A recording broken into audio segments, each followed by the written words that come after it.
10টা 10 হয়ে গেছে। তো এই যে রান্না বসিয়ে দিয়েছি, আজকে আবার সবিন করছি আর সবজি কাটছি, হচ্ছে বিনস আছে, গাজর আছে, ভাজা করবো।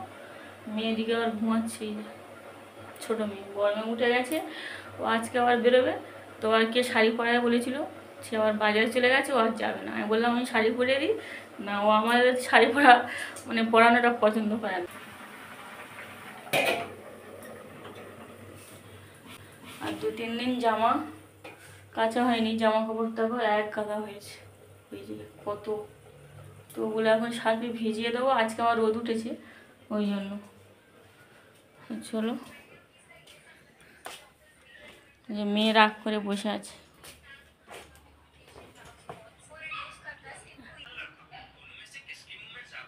যাবে না। সকালে এই যে একটু আলু মেখেছিলাম, ওর বাবা খেয়ে গেছে। আর এই যে ভাত, মেয়েকে বললাম খেতে, ও আবার খাবে না। ছোটোটা ঘুমাচ্ছে, লাইট করছিল বন্ধ করে দিয়েছি। রাত্রেবেলা কখন ঘুমিয়েছে আমি নিজেই জানি না। এই যে গাজর ছিল একটু, গাজর আর বিনস আর আলু ভাজবো, বাড়ি থেকে এনেছিলাম তো সেই। তো ওদিকে রান্নাটা হচ্ছে আর আমি এদিকে দেখো জামাগুলো ভিজিয়ে দিচ্ছি। আর 2 দিন মতো কাচা হয়নি, কারণ আকাশ মেঘ করছিল ওই জন্য। আর আজকে ভালোই রোদ হয়েছে, ওই জন্য ভাবলাম সবগুলো কেচে দেবো আর কি। তো জামাগুলোই ভিজিয়ে দিয়ে, আর এখন এই যে তরকারিটা হয়ে গেছে, সয়াবিনের তরকারি করেছি।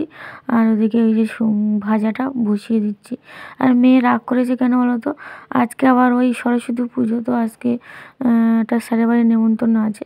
তো আমি শাড়ি পরাচ্ছি, ওর পছন্দ হচ্ছে না।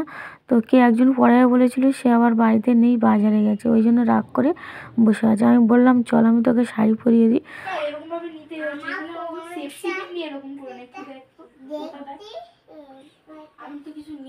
বললাম একটু কুচি করে নে, ভালো লাগে দেখি, একটু কুচি করলে এটাও ভালো লাগছে।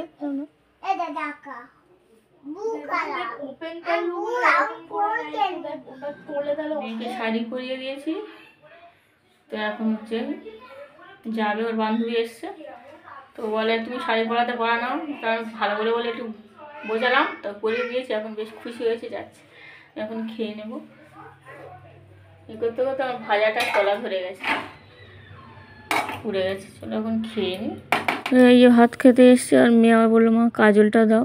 তো এই কাজলটা বের করে দিচ্ছে, আর এগুলো আমি ওই আলাদা করে লুকিয়ে রাখি। মেয়ের কাছে দিলে ও রাতের বেলা ঘরে দরজা বন্ধ করে দিয়ে মেকআপ করবে, সাজবে, তো নষ্ট করে দেয়, অনেক জিনিস এভাবে নষ্ট করে দিয়েছে। তো ওই জন্য আমি ওই আমার কাছেই রেখে দিয়েছি। আর এগুলো দেখো ওই যে এখনও বেরিয়ে যাচ্ছে। আর একজন কে এসছে, তো জানি না, তো বললো একটু চা করে দাও। তো এখন 11:30 বাজে, ওই যে চা করে দিচ্ছি। আর মেয়ে, ছোটো মেয়ে, তো ওকে খাইয়ে দিয়েছি সকালবেলা। আর আমি এই যে খেয়ে নিচ্ছি, আমার খুব খিদে পেয়েছে। আর খেয়েই জামা কাপড়গুলো সব কেচে দিলাম আজকে। তো এই যে কতটা দেখো জামা কাপড়। তারপরে এই জল শেষ হয়ে গেছিলো, তো ওই যে জলটা তুলে নিচ্ছি। তো আগে পাম্প চালাতে পারতাম না, এখন শিখে গেছি। তো একবার চালিয়েছিলাম প্রথম, তো একদম মানে ভুলভাল। আর এখান থেকে নাকি 3 জায়গায় জল ওঠে আর কি, 3টে ড্রাম আছে আলাদা আলাদা। তো আমি ভুলভাল ওই যে মানে কী বলতো, ওই যে কী ঘোরানো, ওই যে সবুজ লাল, মানে মাথায় থাকতো না, তো ভুলভাল করে দিয়েছিলাম। তো আবার সারতে হয়েছিল, ওই জন্য এখন আবার ঠিক শিখে গেছি। আর এখন এসছে এই যে আমাদের এই ঘরে আমার 2 ননদ এসছে, ভাগ্নি এসছে, ভাগ্নির ছেলে মেয়ে দুটো এসছে।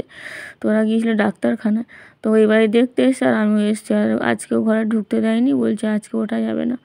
তো ওই জন্য একটু বাইরে ভিডিও করে এই যে চলে যাচ্ছে। আর মেয়েও দেখি চলে এসছে পিছন পিছন, আর চাবিটা আমার কাছে ছিল ওই জন্য।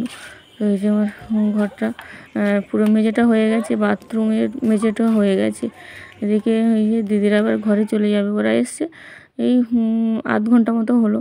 তো বাড়িতে অনেকক্ষণ ছিল, আর এখন বলছে ঘরে চলে যাবো, ছোট দেওয়ার বাড়ি চলে যাবে। তো ওই দিদির বাড়িটা একটু দূরে, আর 5টার দিকে নাকি গাড়ি আছে, ওই জন্য। তারপরে ওর বাবাকে ফোন করলাম, এসছে। তো বললো কিছু আনতে হবে না। আমি বললাম থাকো, কেউ থাকবে না। তো ওই ওর বাবা হচ্ছে গাড়ি থেকে পড়ে গেছিলো, হাত টাত কেটে গেছে, ওই জন্য দেখতে এসছে। খাবার সব চলে যাচ্ছে দিদি, আর 5টা ইয়ে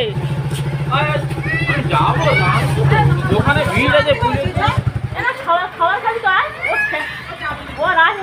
আমার জন্য।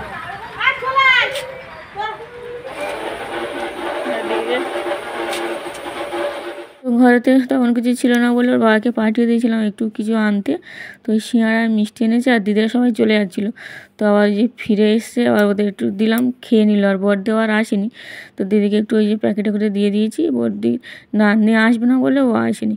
আর এই যে আমার ভাগ্নি, তো আমরা ক্যানিংয়ে এসেছি কত বছর, ওই ফার্স্ট টাইম ও এলো। একবার এসেছিলো, তো আমি বাপেরাই ছিলাম, ও আর ফিরে গেছে। তো আমি বললাম আর আসবি, ও থাকলো না, এত করে বললাম। আর দেখো একটা ভিঁজি আসার পথে দেখি ওইদিকে যাচ্ছে। আর আমার এই যে গোলাপ গাছটা ছাগলে খেয়ে নিয়েছিল সেদিনে, দেখো জল দিয়ে দিয়ে আবার কি সুন্দর পাতা বেরিয়েছে। এখন এই সন্ধ্যাবেলা হয়ে যাচ্ছে, আমি জামা কাপড়গুলো তুলে নিচ্ছি। তো আজকে রোদ হয়েছিল বলে সব শুকিয়ে গেছে।